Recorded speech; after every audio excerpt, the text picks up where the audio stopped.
Hello YouTube, hope everyone's having a great day. Today I'm going to talk about a common question I get regarding my GMC Envoy ownership. The question is, should I buy a GMC Envoy in 2023?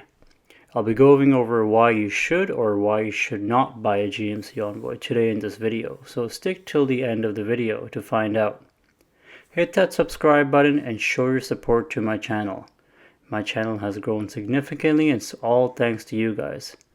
My goal is to get to 3,000 subscribers, so let's get right into it. I'll start off by talking about a couple of reasons why you should purchase a GMC Envoy in 2023. Reason number one, new vehicles are very expensive.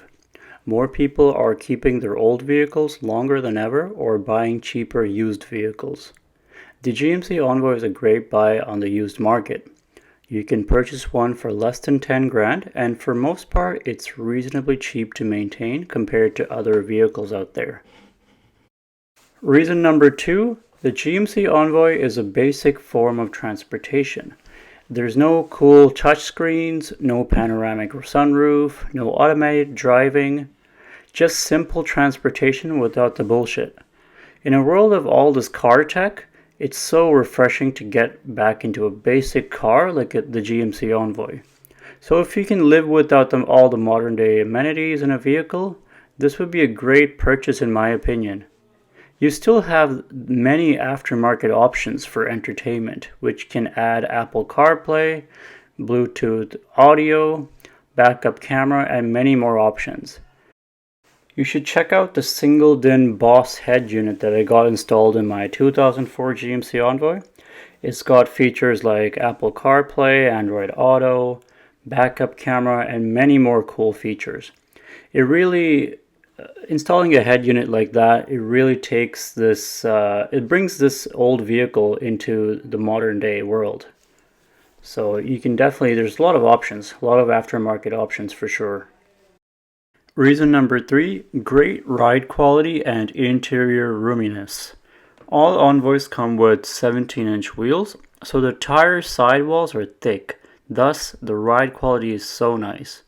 So nice that all my passengers say that riding in the Envoy makes them sleepy, and they do end up falling asleep. Newer vehicles these days ride on 22-inch wheels, if I'm being honest, they don't ride that well. I personally can notice the difference in ride quality with those big wheels compared to smaller wheels. And that's why a lot of newer vehicles have electronically controlled suspension or air suspension to compensate for those big ass wheels. In the interior, there's so much room. Take a look behind the third row. Look how much space there is. That's a lot of space compared to SUVs these days. Speaking of third row, there's actually usable space back here for adults, and the adults can be comfortable in the third row and not crammed. The seat material is excellent. I personally prefer the cloth seats over the leather seats. I find the leather seats slide around too much and there's no back support.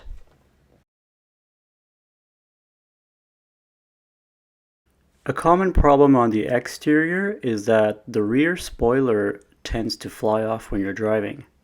Over time, the glue that holds the spoiler in place gets dry and eventually gives in.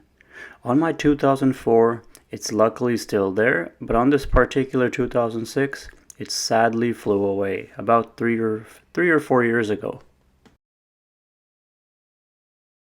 Reason number four, great towing and off-road capabilities. Nowadays, most mid-size SUVs are based off of a car's platform, but the Envoy is on a truck-based platform with the solid rear axle. I tow my 25-foot travel trailer with my 2004 Envoy, and it does just fine for what it is. The vehicle has decent ground clearance in stock form, but I've seen many lifted with big off-road tires and many more cool things on it. And finally, reason number five, I think this is a good looking vehicle. That may be an unpopular opinion, but I really like the way the GMC Envoy looks. I think it aged pretty well.